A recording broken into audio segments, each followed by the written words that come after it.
नमस्कार, स्वागत है आपका हमारे चैनल पर। मैं हूं आपके साथ शिप्रा सैनी। महाराष्ट्र से बड़ी खबर है। महाराष्ट्र में शिवसेना सांसद संजय राउत ने आंदोलनजीवी राकेश टिकैत की भाषा बोली है। संजय राउत ने उपद्रवियों पर लाठीचार्ज को तालिबानी मानसिकता करार दिया है, यानी केंद्र सरकार पर निशाना साधा है। देश में 3 नए कृषि कानूनों के विरोध में किसानों के नाम पर राजनीतिक रोटियां सेकना यही विपक्षी दलों का एकमात्र एजेंडा रहा है। कांग्रेस पार्टी से लेकर शिवसेना तक ने अपने शासित राज्यों में किसानों से किया हुआ कर्जा माफी का वादा पूरा नहीं किया, लेकिन यही पार्टियां अब इस नए कृषि कानून के विरोध की बात करके किसानों के साथ होने का दावा कर रही है। कितना भ्रम और झूठ किसानों के बीच फैलाया जा रहा है, ये लगातार विपक्षी पार्टियां बेनकाब हो रही हैं। और अब हरियाणा के करनाल में विरोध के नाम पर उपद्रव कर रहे उपद्रवियों पर जो लाठीचार्ज किया गया, उसको लेकर भी सियासी पारा गर्मा किया है। तमाम जो विपक्षी पार्टियां हैं, खासतौर पर कांग्रेस पार्टी और शिवसेना, इस पूरे मौके को, इस पूरे मामले को भुनाने की पुरजोर कोशिश कर रही हैं। आपको बता दें, अब शिवसेना सांसद संजय राउत का एक बयान सामने आया है, जिसमें उन्होंने केंद्र सरकार पर निशाना साधा है और कहा है कि जिस तरीके से करनाल में किसानों पर लाठीचार्ज किया गया, वो दरअसल तालिबानी मानसिकता है, यानी केंद्र सरकार की जो सोच है वो तालिबानी है। ये संजय राउत की ओर से कहा गया। संजय राउत ने कहा कि किसानों पर लाठीचार्ज की घटना देश के लिए शर्मनाक घटना है, ये तालिबानी मानसिकता है। आखिर ये सरकार कैसे कह सकती है कि वो गरीब और किसानों की सरकार है? ये सरकार किसानों के मन की बात नहीं सुनती है। ये संजय राउत की ओर से बयान दिया गया है और जाहिर तौर पर देश का दुर्भाग्य ये रहा है कि दरअसल ये तमाम विपक्षी पार्टियां अपने वोट बैंक के लिए, अपनी राजनीतिक रोटियां सेकने के लिए, किसी भी स्तर तक जाने के लिए तैयार है। क्योंकि करनाल में जो कुछ भी हुआ, वहां से जो वीडियो सामने आई, वो पूरे देश ने देखी कि किस तरीके से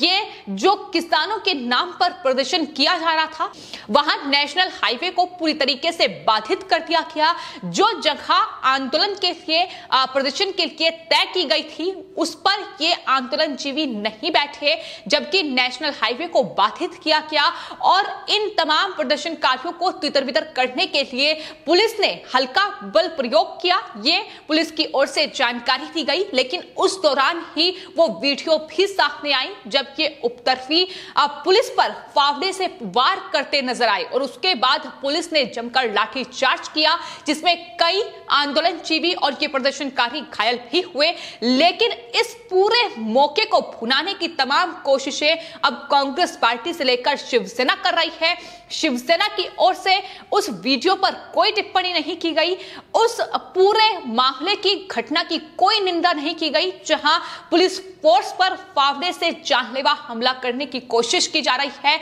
और यही वजह है कि हम कह रहे हैं कि ये विपक्षी दल सिर्फ और सिर्फ किसानों के नाम पर, उनके कंधे पर बंदूक रखकर चलाने की कोशिश की जा रही है। वोट बैंक के लिए ये तमाम जो षड्यंत्र हैं, ये रचे जा रहे हैं। खालिस्तानियों का साथ दिया जा रहा है और खालिस्तानी समर्थक राकेश टिकैत के साथ मिलकर ये अपनी राजनीतिक रोटियां सेक रहे हैं। आपको बता दें, 2 दिन पहले दरअसल हरियाणा में बीजेपी की एक बैठक होनी थी, लेकिन इन तमाम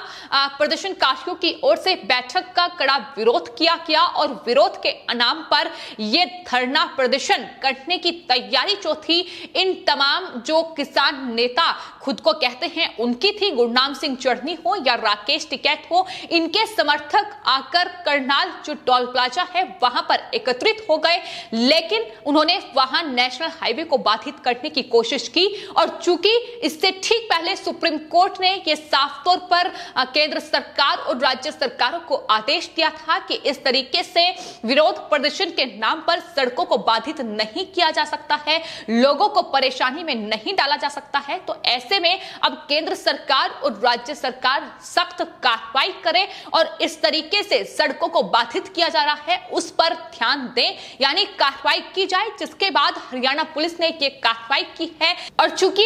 एसडीएम आयुष सिन्हा की ओर से ये साफ तौर पर कहा गया था, वो वीडियो भी सामने आया था जिसमें उन्होंने कहा था कि इस भीड़ को तितर बितर करने के लिए जो कार्रवाई करनी पड़े वो पुलिस फोर्स कार्रवाई करे, क्योंकि इस तरीके से नेशनल हाईवे को बाधित नहीं किया जा सकता, लोगों को परेशानी में नहीं डाला जा सकता। और अब उसको लेकर ये तमाम जो आंदोलनजीवी हैं, ये तथाकथित किसान हैं, नेता हैं और ये तमाम विपक्षी पार्टियां पूरी तरीके से सरकार पर हमलावर नजर आ रही है। और जिस तरीके से सरकार को कोई तालिबान करार दे रहा है, तो कोई तालिबानी मानसिकता वाली सरकार बता रहा है। तो आपको बता दें, हरियाणा में जो लाठी चार्ज हुआ, उपद्रवियों पर जिस तरीके से शिकंजा कसा गया, उसके बाद अब भारतीय किसान यूनियन और उनके तमाम जो नेता हैं वो कहीं ना कहीं इस मौके को भुनाने की पूरी कोशिश कर रहे हैं। हाँ, जरूर इस प्रदर्शन में जिस तरीके से लाठी चार्ज हुआ है उसमें कई जो प्रदर्शनकारी हैं वो घायल हुए, लेकिन उसके बाद अब अखिल भारतीय किसान मजदूर सभा की ओर से ये दावा किया जा रहा है कि दरअसल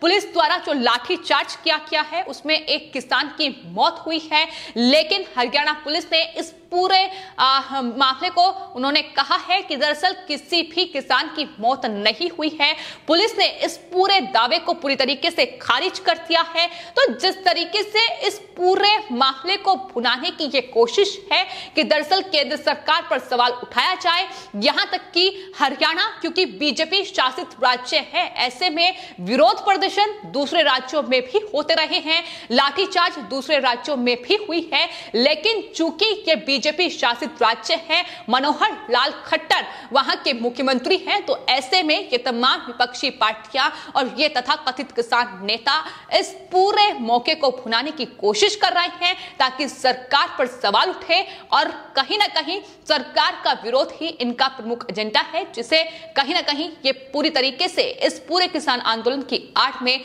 लेकर चल रहे हैं। उसको लेकर दरअसल सवाल ये उठ रहा है कि क्या संजय राउत ये नहीं जानते हैं कि आखिर किस तरीके से तालिबान एक आतंकी संगठन है और अफगानिस्तान पर तालिबान ने जिस तरीके से राज किया है और जिस तरीके का क्रूर शासन वो वहां कर रहा है, वहां महिलाओं और बच्चों को किस तरीके से बेबसी का आलम जो है वो अफगानिस्तान में फिलहाल तालिबान के कब्जे के बाद छाया हुआ है और किस तरीके की आतंकी घटनाएं लगातार सामने आ रही है, जहां तमाम जो अफगानी नागरिक हैं उन पर फायरिंग की जा रही है। यानी एक तरीके से आतंकी संगठन है और वो लगातार उस आतंक को अफगानिस्तान में अंजाम दे रहा है। लेकिन अफसोस ये है कि भारत में बैठे, हिंदुस्तान में बैठे ये तथाकथित किसान नेता और ये तमाम विपक्षी पार्टियां सिर्फ और सिर्फ राजनीतिक फायदे के लिए अब केंद्र सरकार को तालिबानी सरकार करार दे रहे हैं। लेकिन लोगों का ये साफ तौर पर कहना है कि संजय राउत और कांग्रेस पार्टी पहले अपने अंदर झांके कि किस तरीके से उन्होंने किसानों के साथ धोखा किया है। उन्होंने दरअसल किसानों से कर्जा माफी का वादा किया, लेकिन उसके बाद अपने वादे से मुकर गए। फिर चाहे बात राजस्थान की जाए, जहां चुनाव के वक्त कांग्रेस पार्टी की ओर से यह कहा गया कि अगर वो सत्ता में आएगी तो किसानों का कर्जा माफ किया जाएगा। लेकिन जब सत्ता में आई और कई साल बीत चुके हैं, उसके बाद अब अपने वादे से ही कांग्रेस पार्टी मुकर गई है और ये कह रही है कि उन्होंने ऐसा कोई वादा नहीं किया था। वहीं बात अगर महाराष्ट्र की जाए तो महाराष्ट्र में लगातार किसानों की हालत कितनी बेबस है, इसकी तस्वीरें साफ तौर पर देखने को मिली है जब किसानों ने आत्महत्या की है और जिसके साथ बैठकर शिवसेना सत्ता में वहां काबिज है। और अगर बात शिवसेना की जाए, जो शिवसेना के सांसद संजय राउत किसानों के मसीहा बनने की कोशिश कर रहे हैं, किसानों के साथ वो खड़े हैं ये जताने की कोशिश कर रहे हैं, लेकिन किसानों के साथ वो कितने हैं हम आपको बताते हैं कि जिस पार्टी के साथ महाराष्ट्र में उन्होंने गठबंधन किया है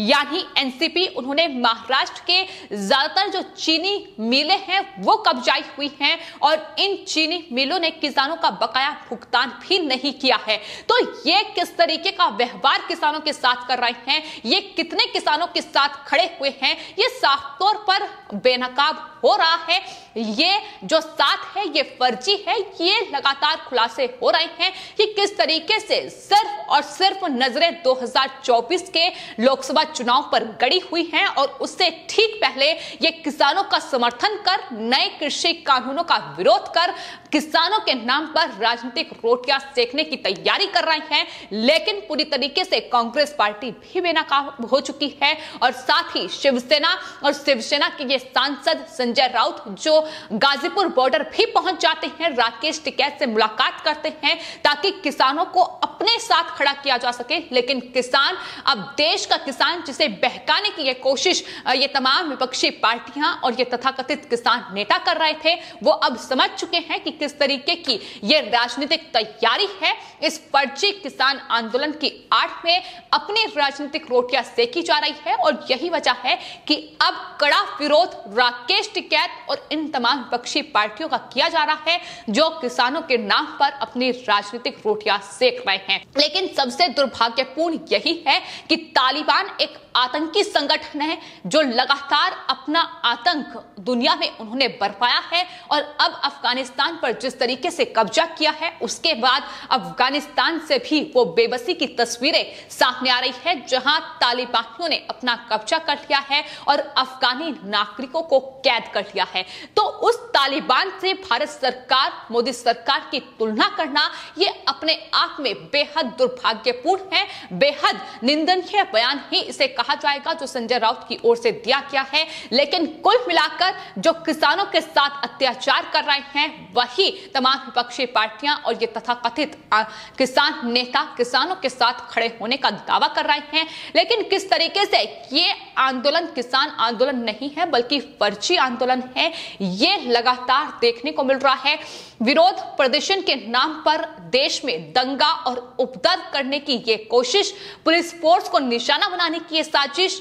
देश का अपमान करने की ये साजिश, देश को अंतर्राष्ट्रीय स्तर पर किस तरीके से बदनाम किया जाए, देश की सरकार को किस तरीके से उसकी छवि बिगाड़ी जाए, ये तमाम एजेंडे हैं, ये तमाम प्रोपेगेंडा है जिसे लेकर ये तमाम जो कांग्रेस से लेकर शिवसेना और ममता बनर्जी की पार्टी टीएमसी, इसके अलावा उत्तर प्रदेश में समाजवादी पार्टी, ये तमाम अपने जो एजेंडे को लेकर किसानों की आड़ में आगे बढ़ रही है। लेकिन अब एक के बाद एक पूरी तरीके से बेनकाब हो रही है कि किस तरीके से ये खालिस्तानियों के साथ मिलकर कहीं ना कहीं किसानों को बदनाम किया जा रहा है और साथ ही सरकार को अंतर्राष्ट्रीय स्तर पर बदनाम करने की ये बड़ी साजिश रची जा रही है। फिलहाल आपके इस पूरे मामले पर क्या राय है हमें कमेंट बॉक्स में जरूर लिखें और चैनल को सब्सक्राइब करें। धन्यवाद।